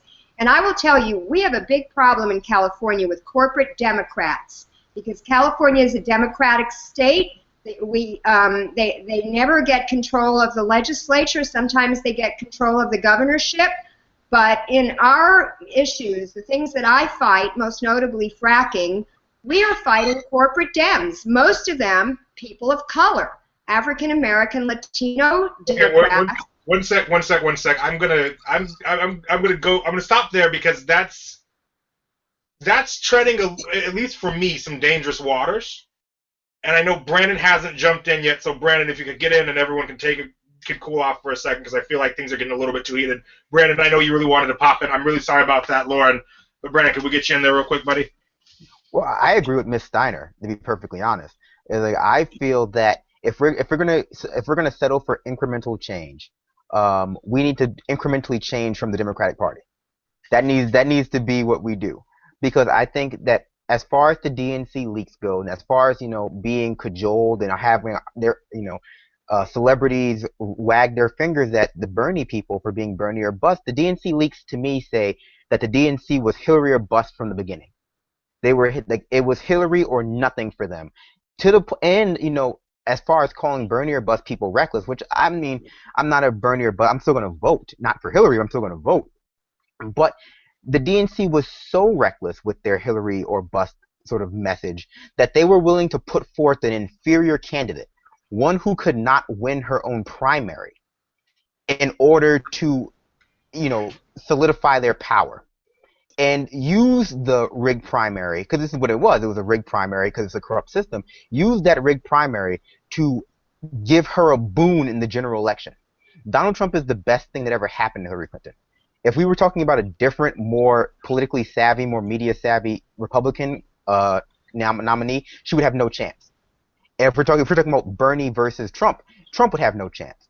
But now it's a close race because this race has no reason to be close, and the DNC has been so reckless, and they've laid their cards on the table and said, we are willing to bet the farm on keeping the establishment in power.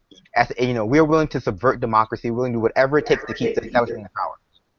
And to me, that says, okay, then we have to move away from you because you're dangerous. And you talk about, this is being the Democratic Party, but I think what the DNC revealed and all of the harassment you faced revealed is that the differences between who's in the Democratic Party and who's in the Republican Party now it's team affiliation. It's, are you a Yankees fan or a Mets fan? Like, you're both New Yorkers at a certain point. And so at this stage of the game, it's time to end the two-party system. I think that's the only thing we can do to make a legitimate change. And I think it's not dangerous, but it's hubris to believe that everyone who has failed to make a change in the Democratic Party before you has just started off corrupt, or they were too dumb or too naive or too whatever to do it, and you're going to be the person to do it. I think that at a certain point we have to be realistic with our own capabilities and say, listen, no one sells their soul in one fell swoop. You sell it piecemeal, and the first step to selling your soul is saying, well, I'm going to play in this corrupt system. I'm going to accept that this is the only game in town, as opposed to just starting my own game. I think it's time to start our own game. So where are the third party, not two party candidates on the ballot? And who? I mean, I continuously hear people say presidential race now, presidential race 12 years ago, 8 years ago, 4 years ago, 50 years ago. But why are we defining an entire political system on just the presidential race? What about the down ballot candidates? I mean, you cannot accurately say that every single down ballot candidate in every state, especially Washington, is part of the quote corrupt Democratic Party or the corrupt system you're speaking of. I mean, sure, yeah, people at the top, plenty of people are, but you can't just say, well, we're all of a sudden in a third party because there is no appreciate that.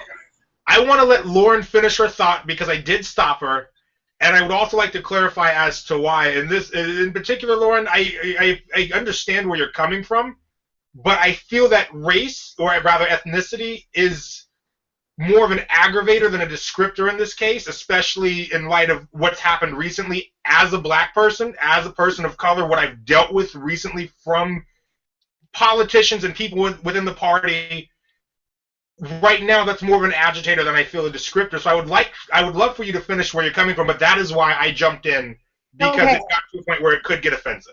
Okay, well, first of all, I don't want to say, like Kat said, that it's all the people. And I don't want to say that it's all the people of color in the party, because just as we have, people like Steve Bradford, who basically, when we fought this bill, that he was trying to kill community choice energy programs, which basically allows municipalities to band together and buy clean power and sell it to customers cheaper than the dirty power that the utility provides. He was trying to end that. And he was working in collusion with not only the utility companies, but also the International Brotherhood of Electrical Workers. So we can also talk about unions who sell out. Sometimes the union leaders sell out the rank and file. As we know, so many unions endorsed Hillary and faced great pushback from their membership.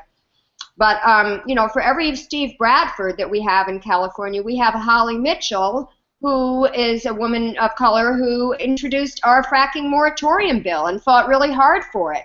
But the people that killed that were, you know, Democrats, as I said. And until we get the insidious influence of money out of politics to the point where politicians are spending 50 to 70% of their time dialing for dollars, any of them will be the first to admit that to you, I don't think we're ever going to be able to get politicians, even the best of them, to really represent constituents. Because one thing I remember learning in Government 101 in college like 40 years ago was that politicians exist to be reelected. They don't necessarily exist to represent their constituents, even though they may think they do coming in. You know, you heard the famous thing where Obama said if he, you know, he would rather be a one-term president and get important things done, you know, than capitulate just to get reelected. And he didn't even live up to that. So, but I would argue that Obama was not that progressive to begin with. So I think that Jill Stein right now represents to me, and, you know, full disclosure, I am applying for a job on her campaign to be her California campaign coordinator, but I did vote for her in 2012. So she was on my, in fact, when I first met Bernie Sanders in April of 2011, he was in, you know, Los Angeles at a fundraiser for his Senate re-election campaign, and at a very wealthy person's house. And when he finished speaking and it was Q&A time, I said to him, would you please challenge Obama in the 2012 primary? And I'll never forget how he answered. He said, no. Like he was not going to challenge the incumbent president. And also, I didn't feel Bernie Sanders had any ambition to be president, because unlike Hillary, who feels she's entitled to this job, Bernie is a public servant.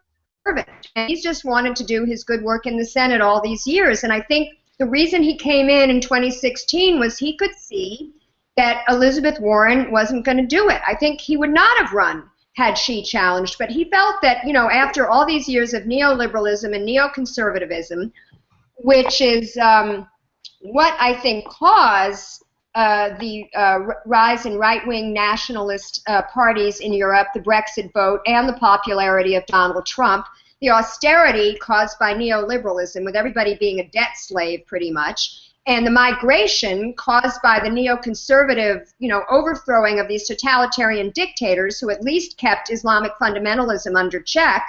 So now you have all these migrants coming from all these countries in the Mideast into Western Europe, flooding an already precarious economy. And so to me, the fascism that everybody's using, a term very loosely, and I studied fascism, and I think you have to be very careful with that term. I think Trump is a demagogue. I don't think he's a fascist, but he is fanning the flames, and what he is doing and what he is bringing out is a symptom of the problems caused by Hillary Clinton, who is the biggest I mean, she ran that State Department. She did not use diplomacy and negotiation, which is what the State Department is supposed to do. She used her position to open up foreign markets to American corporations. I mean, everybody knows she... On that note, I want to get Kat back in. Kat, you didn't get to finish your thought either. Will you please finish your thought? Brandon, I want you to jump in next after that, please. Eric, I see you too, man. So after Brandon, I want to get Eric in. But please, Kat, finish your thought. So my thought was just, okay, so if we're going to talk about moving to the Green Party, I mean, my thing is, where are the Green Party down ballot candidates? Where are, I mean, at least especially in Washington, where are the down ballot candidates? Where are the candidates for city council, state legislature? I mean, we need to, I am all about breaking up the two-party system. I just don't see, I mean, if we are going to build a third party, and if anyone is going to build a third party, the leaders on top of that party need to be consistently, every year, every race, every second, you know, working to implement the values that they stand for and that the 99% stands for. They can't just put up candidates for president, to be honest. And I would like to see the Green Party. I would be open, very open to voting for Green Party candidates or third party candidates, you know, in all races up and down the ballot. But where have they been? You know, at the end of 2012, Jill Stein said how she got, you know, 0.4% of the vote, but she said that, you know, the American people were ready for a discussion in that sense. And so where was she the last 4 years to lead that discussion and build that discussion? I'm not saying that, you know, anything she stands for is wrong in any way. Everything she stands for I agree with, but how are we supposed to build a third party when there are no candidates or very little candidates representing that specific party in low levels of government? Well, I'd like to answer that question. Brandon's been waiting. Can I get Brandon in, please? Yeah. Well, I mean, I'm sorry. Okay, well, I'm going to answer that question first, I guess. And I mean, there's a lot to unpack there. Well, first, I have to say that the Green Party runs candidates from every level on up. The Green Party across the nation runs candidates from dog catcher to mayor to governor. The mayor of Santa Barbara, California, was a Green Party member, and actually, Richmond. A lot of places. Thank you. But what a lot of people don't know is that in order to have major party status in the United States of America, you have to run a president. You know, a lot of people don't realize that as part of the laws in a lot of states, I can think of. Oh, I realize that. I mean, have to have a president candidate to running a candidate for president. And at a certain point, it becomes a lot of people have tied this idea that the Democrats and Republicans are where they are because they deserve to be there, and not because of the absorbent amount of money in politics. The Green Party receives so much less money, and I think people have forgotten that and internalized this notion that, okay, well, the Democrats are where they are because they have some sort of strong legislative agenda. They don't. It's not that we need, a second party. It's like Raphael said, not that we need a third party. We need a second party, and we need a second party on not theoretical social issues. We need a second party to disrupt the neoliberal agenda that both the Republicans and the Democratic Party have decided that they just go in a black box. We don't ever talk about them. And the reason why I don't accept the notion that I don't think that all Democrats are corrupt. That would be silly. But what I do think is A, the hierarchy is corrupt, and B, the status quo. I'm sorry, the hierarchy and the rules exist to keep those who are corrupt in power. And so it's the same kind of thing when you talk about police brutality. Like, I don't accept the notion that a few bad apples and all these other things, I wouldn't accept it with cops. I don't accept it with any sort of organization that has a strict hierarchy. That's what we're talking about. We're talking about the Democratic Party has a very strict hierarchy that puts people in charge who are corrupt, and that corruption trickles down and keeps people who are corrupt in power.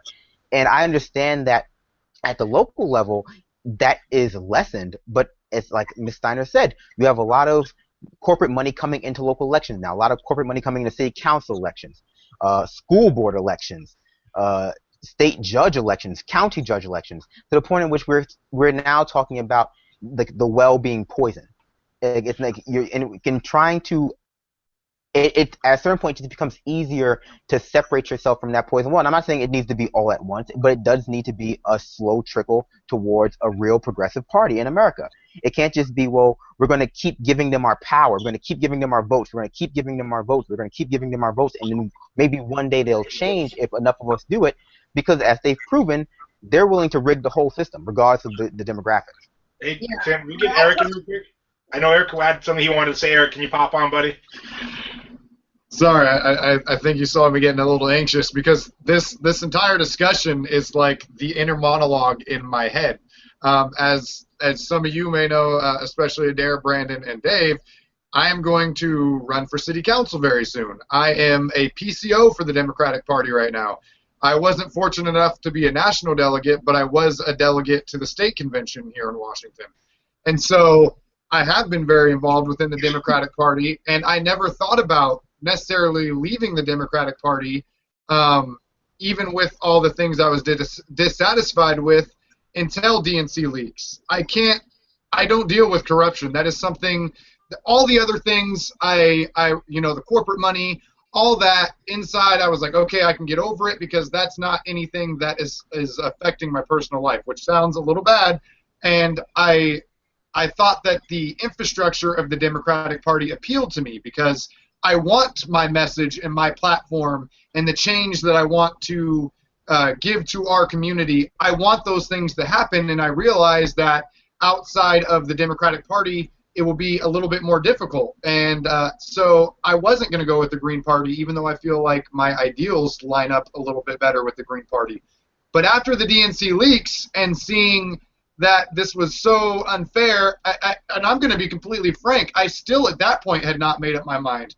But to see the way that the Democratic Party treated that situation at the convention, that is when I ultimately decided there is no way I can support this any longer.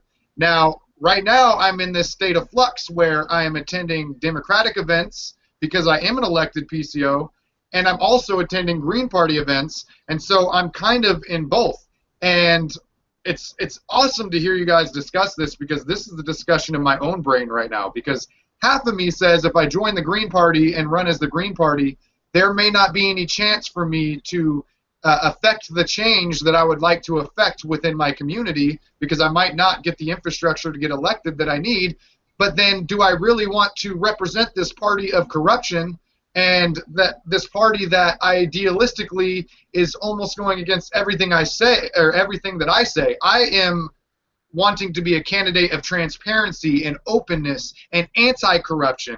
I want people to know everything about me. I want to be completely open. I don't want to hide. And to see them demonstrate on such a grand level this idea of corruption and this idea of lies has really turned me off and has really made me feel like I cannot support something like that, especially by attaching my name to something like that.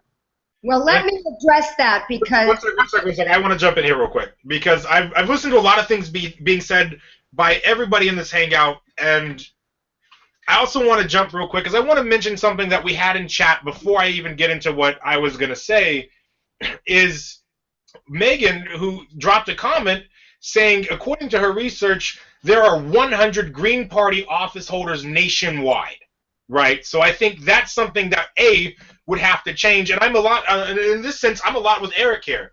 Whereas I'm also thinking of running for city council, but I'm also have got one foot in the door with the Democrats because this is a party that I've seen the inner workings of. In Washington State, I know a lot of the people running as Democrats. I know a lot of the people. I've met a lot of the state party folks who I genuinely, especially our state party chair, I hold in with great deal of respect, who are good and honest people doing the best they can at the state level.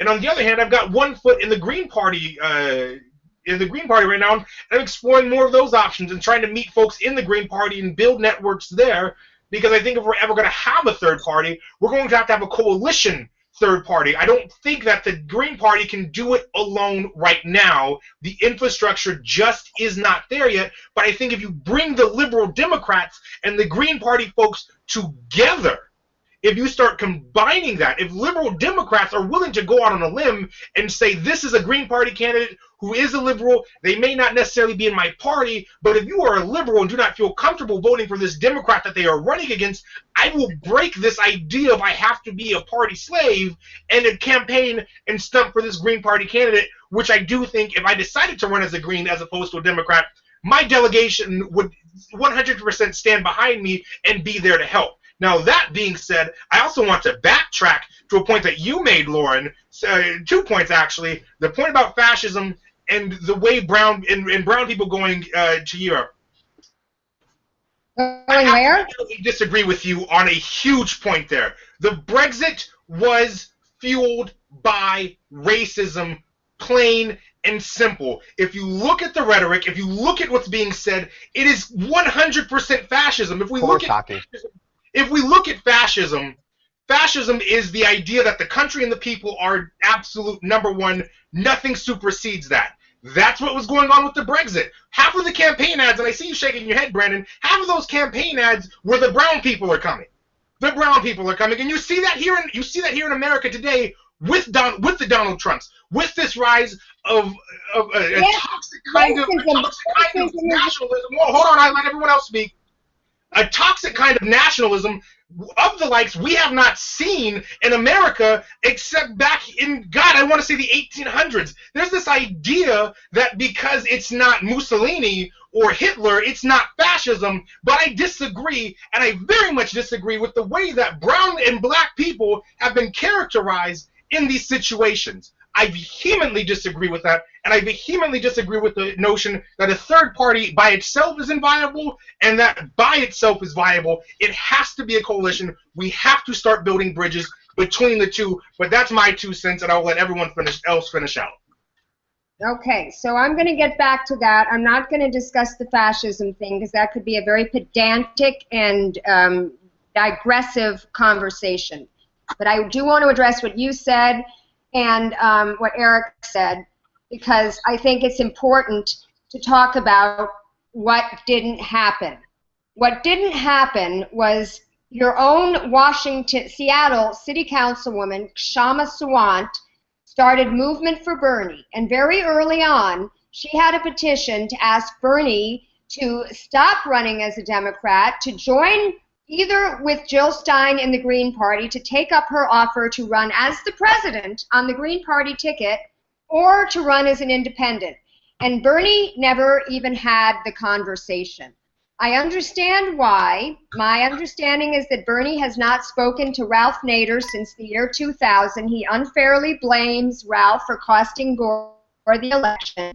And I can link, on this YouTube video, several articles which disproves that. I'm not going to get into it right now.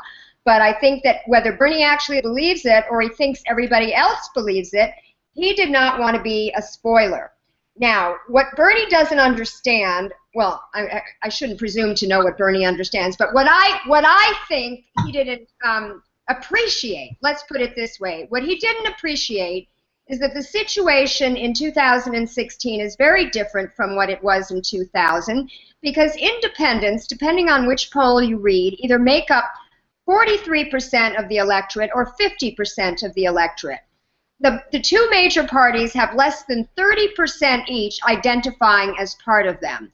So if there was any year to run as an independent, this would have been the year to do it. Now, Bernie did not do that, and so we lost that opportunity. But I agree with your point, Adair, totally about coalitions, and that is what Movement for Bernie, which is now called Movement for the 99%, aims to become. It wants to be a coalition of, Kshama's party is Socialist Alternative, but they want to get Greens and Liberal Democrats and anyone who wants to be part of that to start this new third party. And I think that you have seen what she said, what Jill Stein said, and also what Bernie said, is that it really doesn't matter who the candidate is because it takes a social movement. So what we all need to be focusing on is building the social movement and to support the candidate. Like, I think the social movement that Bernie responded to was the Occupy movement. I mean, Occupy did not believe in candidates, and they had their reasons. But Bernie, if there were an Occupy candidate, it would be Bernie. So we need to have we need to help build this third party, this party of the 99%. And I think that what Bernie showed, which is very revolutionary, and the mainstream media don't focus on it enough, is that you can raise money from small dollar donations. That's what Brand New Congress is trying to do. They're trying to run a slate of about 400 plus people, not, career politicians, but people who are making a difference in their community, and run them using, a common Bernie platform through crowdsourcing. And I'll just end on one note because I see you have your finger up and you want to get in here. But Richmond Progressive Alliance, which is the second time I met Bernie, he did a fundraiser for them. These are 3 people, including Gail McLaughlin, who's a Green Party, former mayor of Richmond, ran against the Chevron-backed candidates. And even though they were outspent 20-1 in Richmond, they won because they went door to door and organized the people, and the people knew, and this is what you can do on a local level. You can go and meet your constituency, even if it's not going door to door, have town meetings in the neighborhoods, and this is what Bernie did. I mean, you hear Jane tell the story all the time. He won mayor by 10 votes, and they didn't even give him his own secretary. They were so against him in his first year that he went around and built alliances with all the community organizations, and then he was able to get his candidates into the city council to help him. So that's what it takes. One sec. We've got 5 minutes, and we got to get everyone else to get their closing statements, and we don't disagree there. Retail politics. We don't disagree there. Once I got to get everyone else, and I'm going to finish wrap my thoughts up. I don't disagree with you. We don't disagree. For full disclosure to all of our viewers, I'm voting Joe Stein for president. That's my personal conscience choice. Brandon, your last thoughts, then Kat, and then Eric, and then we're going to wrap it up, guys. I'm sorry that my ability to get timing down wasn't as great. Brandon. Okay, so yeah, I'm going to agree with Lauren Steiner as well. Like, I don't care if it's fascism. But either way, Trump is not Hitler. He's Berlusconi at best, if we're going to go down that route. That's not what I said. I'll clarify in our podcast. It doesn't make a difference to me. Because at the end of the day, if you are accepting of this notion, and also at the same time with the Brexit, I would love to discuss the plurality of who voted for the Brexit and why it's important. But even if we boil that down, the enemy here is neoliberalism. And so I can't in good conscience oppose the Republican Party for their racist rhetoric, for their demagoguery, for their fascism, for their jingoism, for their neoconservatism, any of these things, and not in good conscience oppose the Democratic Party for feeding into that exact same machine. They just do it with a different set of rhetoric. And so at that point, it comes down to, like, if I'm really, really, really against the Republican Party, if I'm really, really, really afraid of Trump, I need to also get rid of Clinton. I need to also get rid of the Democrats, because they are going to make another Trump. Like, that system is going to produce another Trump very soon. And after Clinton wrecks everything for the next 8 years, he's going to win. And that's when it's going to be. That's when it's going to be a bad day, because that Trump will be worse. He'll be smarter, and he'll be crazier. I agree. Okay. Well, what I want to say is that I hear and I totally agree with a lot of these thoughts that we need to build a progressive coalition. And Lauren, you were talking about Socialist Alternative and Green Party kind of working together to build that. But there are progressive Democrats. We can't shut out Democrats. Point blank. Period. I've seen a lot of these, coalitions for the 99%. You come in and say, oh, I don't despise the Democratic Party, and it's like, oh, well, the whole Democratic Party is evil, like, this is basically not for you. And that's not going to be successful. We need to build that coalition, but anyone that wants to have a hand in that and wants to use that support and that platform and that coalition to launch a campaign for office or to support a progressive candidate, they should be welcome. And I'm not going to go into,